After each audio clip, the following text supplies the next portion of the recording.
बिस्मिल्लाहिर्रहमानिर्रहीम इन्नल्लाह व मलाइकतहु युसल्लूना अलन नबी या अय्युहल्लज़ीना आमनु सल्लु अलैहि व सल्लिमु तस्लीमा अल्लाहुम्मा सल्लि अला मुहम्मद व आले मुहम्मद।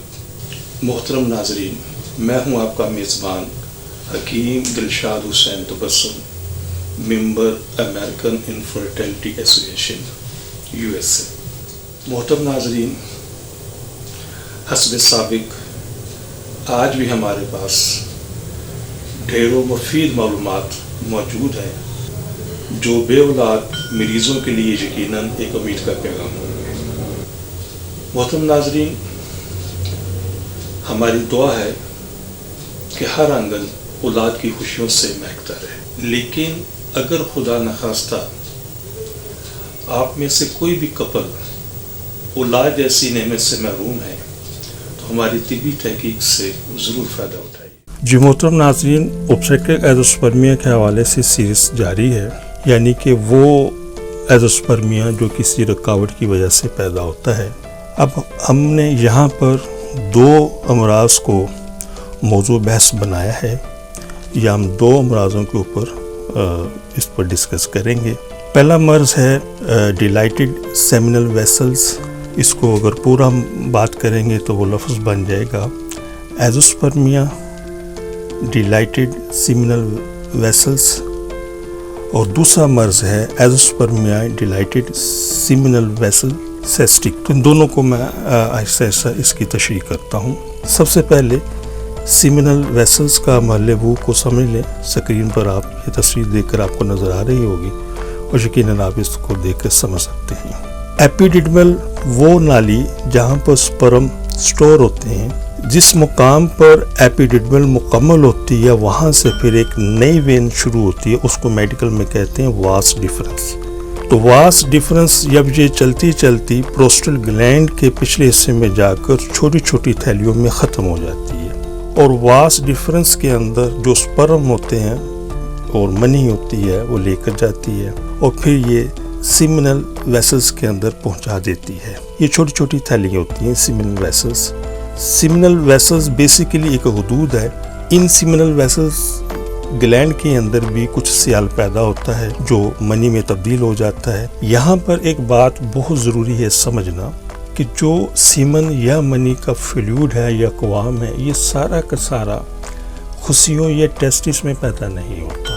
तकरीबन 30% सीमन फ्लूइड मनी का मादा मनविया, ये बेसिकली 30% के करीब टेस्टिस में पैदा होता है, और जो बाकी इसका सीमन फ्लूइड है या मनी का वो मादा ये जिस्म के बाकी हिस्सों में प्रोड्यूस होता है। तो ये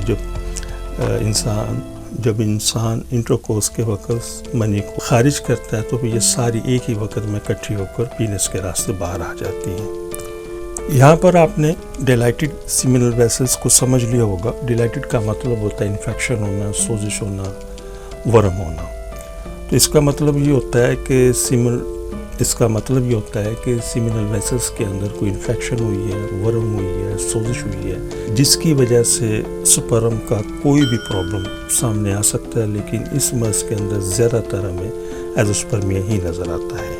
इसी तरह चूँकि मौजू एक ही है तो मैंने इसको भी इसके अंदर ऐड कर लिया है, वो है सिस्टिक। इसका मतलब ये होता है कि किसी वजह से ये सीमिनल वेसल्स इन्फेक्शन की वजह से या सोजिश की वजह से या वर्म की वजह से फैल गए हैं। तो ऐसे मर्ज़ को हम कहते हैं एज़ोस्पर्मिया डिलाइटेड सीमिनल वेसल सिस्टिक। तो ये एक दूसरे से मिलते जुलते अमराज हैं। तो शुक्र अल्हम्दुलिल्लाह हमारी तिब के अंदर, हमारी इस्लामी तिब के अंदर बेहतरीन इसका इलाज मौजूद है। और ये जो सीमिनल वेसल्स का जो अपना आम अल्ट्रासाउंड के अंदर ये नज़र नहीं आता। जिस वक्त एक ऐसा मरीज़ है जो एज़ोस्पर्मिया का पेशेंट है और उसके हार्मोन्स का निज़ाम भी ठीक है और हमने उसका टेस्टिस का अल्ट्रासाउंड भी करवाया, तो कोई चीज़ वाज़ेह वहाँ पर नज़र नहीं आती। जैसे मैंने अपने गुज़िश्ता प्रोग्रामों में भी कई मतलब बता चुका हूँ कि टेस्टिस का अल्ट्रासाउंड एज़ोस्पर्मिया के तकरीबन 95% मरीज़ों को ये एक सिंगल अल्ट्रासाउंड वजाहत कर देता है कि उसके यहाँ ये मर्ज़ क्यों है। 5% مریضوں کے لیے ہمیں دیگر ٹیسٹوں کی طرف جانا پڑتا ہے. تو آج اس ٹیسٹ کا نام ہے ٹرانس ری ایکٹل پروسٹیٹ گلینڈ الٹرا ساؤنڈ. چونکہ سیمینل ویسلز اور پروسٹیٹ گلینڈ یہ ان کا مقام تقریباً ایک ہی جگہ پر ہے، تو یہ ایک خاص قسم کا الٹرا ساؤنڈ ہوتا ہے جس سے کی مدد سے ان سیمینل ویسلز کے حوالے سے ہم پوری معلومات لے سکتے ہیں. جہاں تک اس مرض کے دونوں امراض کے پیدا ہونے کا تعلق ہے، سیمینل ویسلز کے اندر انفیکشن ہو گئی ہے یا وہ اپنا پھیل گئی ہیں، تو زیادہ تر ان مریضوں کے اندر یہ مرض دیکھنے میں زیادہ نظر آتا ہے جنہیں کسی نہ کسی حوالے سے کوئی پروسٹیٹ کا پرابلم رہا ہے، یا پروسٹیٹ کے حوالے سے ان کا کوئی آپریشن ہو چکا ہے، یا پروسٹیٹ کے حوالے سے کوئی بھی مرض رہا ہے، تو ان لوگوں کے اندر یہ امراض دیکھنے میں زیادہ نظر آتے ہیں. تو ساری گفتگو کا لاحاصل یہ ہے کہ ایک ایسا مریض جو ایزوسپرمیا کا مریض ہے اور اس کے ٹیسٹس کا الٹرا ساؤنڈ بھی نارمل ہے، ہارمونز بھی اس کے ٹھیک ہیں، ٹیسٹس کا سائز بھی نارمل ہے، اور اس کی پریویس ہسٹری کے اندر کہیں نہ کہیں کسی نہ کسی حوالے سے پیشاب کے حوالے سے کوئی پرابلم اس کو رہی ہے، خاص طور پر پروسٹیٹ کے حوالے پروسٹیٹ گلینڈ کے حوالے سے کوئی ایشو رہے ہیں، تو ان کو پھر چاہیے ٹرانس ری ایکٹل پروسٹیٹ گلینڈ الٹرا ساؤنڈ کی طرف جائیں تاکہ یہ مرض کی تشخیص کے اندر ہمیں آسانی ہو سکے. تو میں امید کرتا ہوں اوبسٹریکٹیو ایزوسپرمیا کے حوالے سے جن 2 موضوعات کا آج ہم نے انتخاب کیا ہے ان کو سمجھنے میں آپ کو آسانی ہوگی، اور انشاءاللہ یہ سارے امراض ود میڈیکیشن قابل علاج ہیں. آپ مطمئن ہو کر آپ ہم سے رابطہ کر سکتے ہیں. انشاءاللہ مایوسی نہیں ہوگی. شکریہ.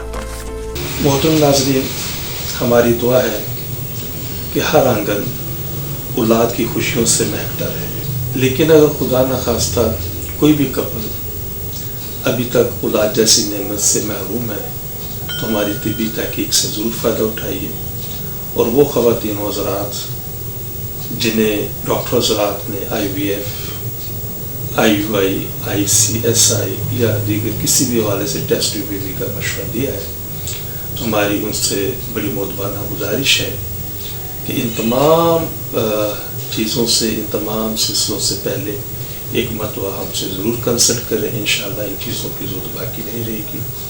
اپنی دعا میں یاد رکھیے گا. بہت شکریہ.